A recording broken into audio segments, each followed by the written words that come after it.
So now I'd like to take a moment and just to introduce you to another one of our executive board members, Effie Marinos.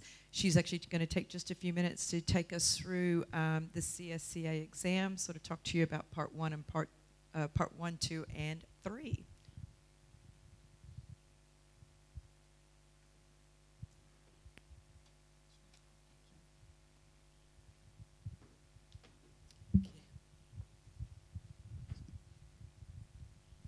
Okay, well, I'll apologise for standing with my back to you, Ronna, but more important that you rest up a bit. Okay, so all of you hopefully are aware that there are 3 exams that have to be taken to move through the process and to become a certified social compliance auditor. So part 1 is a foundation level exam with multiple choice questions looking at the different competences that are described in the APSCA competency framework. So that will test each of the different areas. The questions get rotated. No 2 exams are going to be exactly the same. There is a pool of questions and they will come up, and you have 100 multiple choice questions which have to be answered within 2 hours, and the pass mark is 75%. This is largely scored automatically through the system. It's not scored manually, so it isn't open to interpretation in any way. You're either right or you're wrong.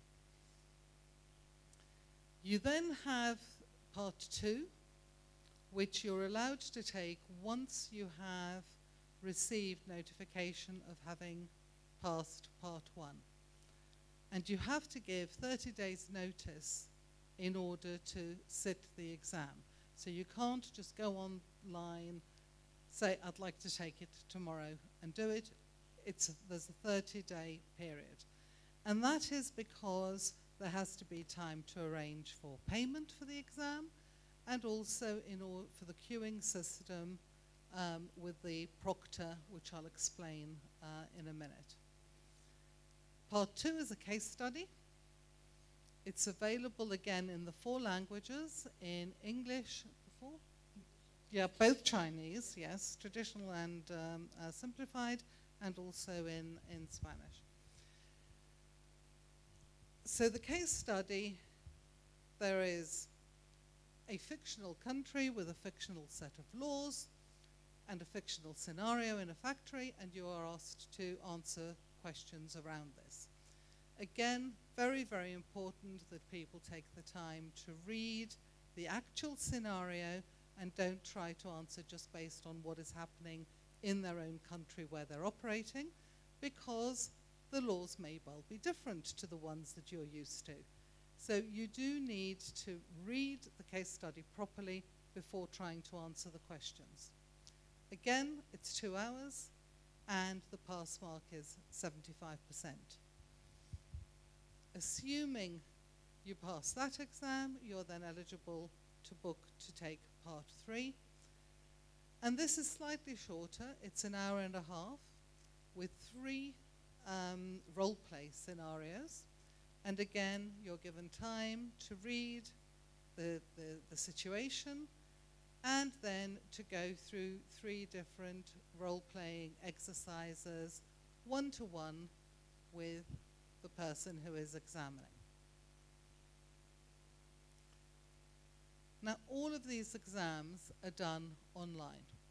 And this was done in order to keep the costs down, and order also so that you would actually be able to put more people through without the cost of people having to travel to examination centres and all the potential difficulties around that. So ProctorU is the organisation we work with. They are a professional proctoring organisation. Now, proctoring is, sorry, a very American word. We call it invigilating in English. But It's effectively saying that somebody is watching you while you are doing the exam in order to make sure that there is no cheating, that you're not trying to copy the questions, and also that you're not getting any external assistance.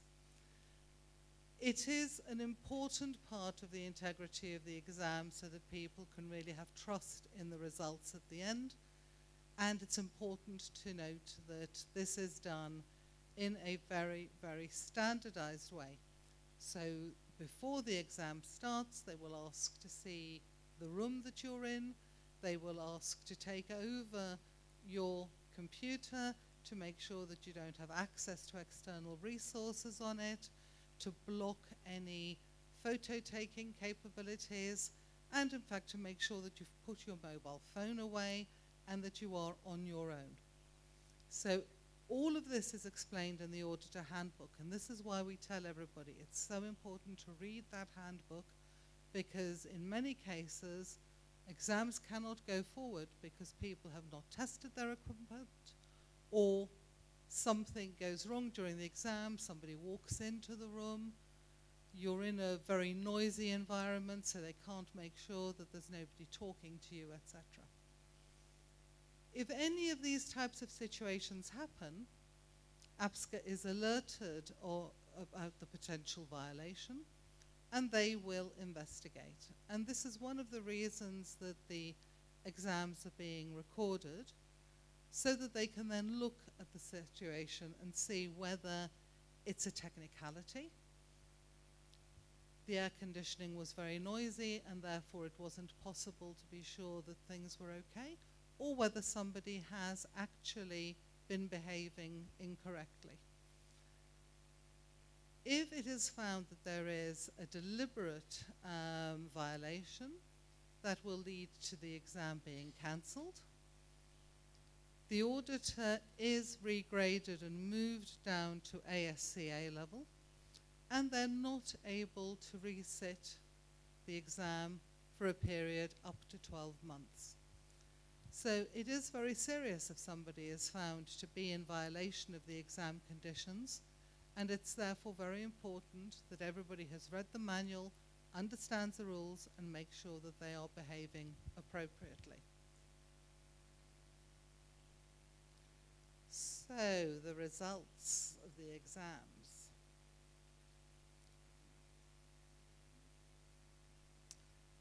So, for part 1,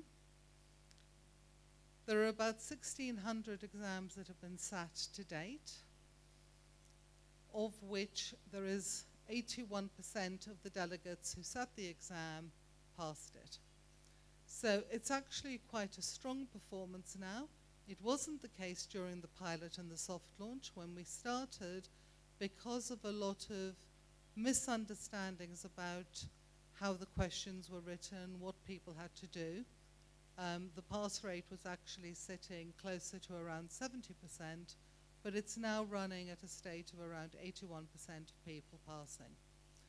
14 exams to date have been disallowed.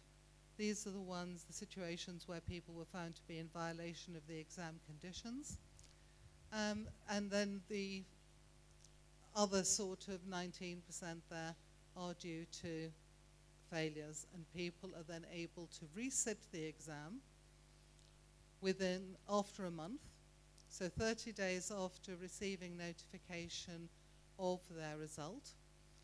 And they are, in the interim period, reduced to Associate Social Compliance Auditors, so to APSCAs.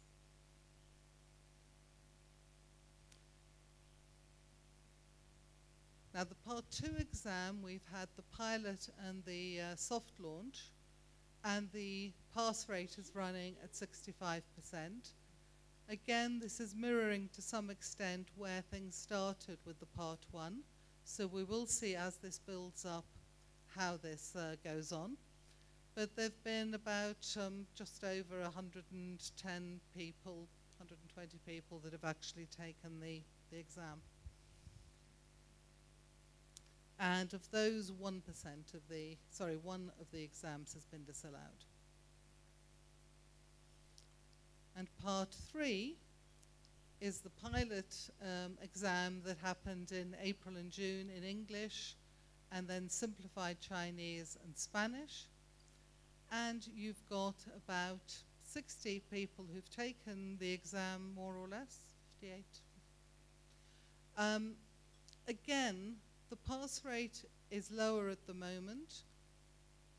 This will develop depending on the calibration of the people who are invigilating the exams, but also in some cases the people were not as strong in the language as they claimed to be when they booked for the exam, which led to problems. There were more exams than that were booked, but some were not able to proceed, and this was largely due to the fact that people had not tested their equipment. So maybe they had assumed because the equipment was okay for part 1, part 2, that it would be okay for part 3, but things happen in the interim. Our IT departments are very good at just automatically updating our computers, and we don't realize that something has changed or that a firewall has changed. So it is very, very important that people do check and recheck their equipment at each stage. Okay, so at the end of each exam, people get a result, and each time it tells them their areas of strength and also the areas of opportunity. And this is very useful because it allows them and their employer to look at where they need extra training. Where should continual professional development be focused? What should we be doing? So the good news is, collectively, we seem to be very good at dealing with underage labor, or at least answering questions relating to underage labor, wages, hours, and self-management, and also interviewing skills. Now, this is at a theoretical level because this is really talking about the part 1, part 2. But the auditors understand that, they're able to answer questions about that quite clearly.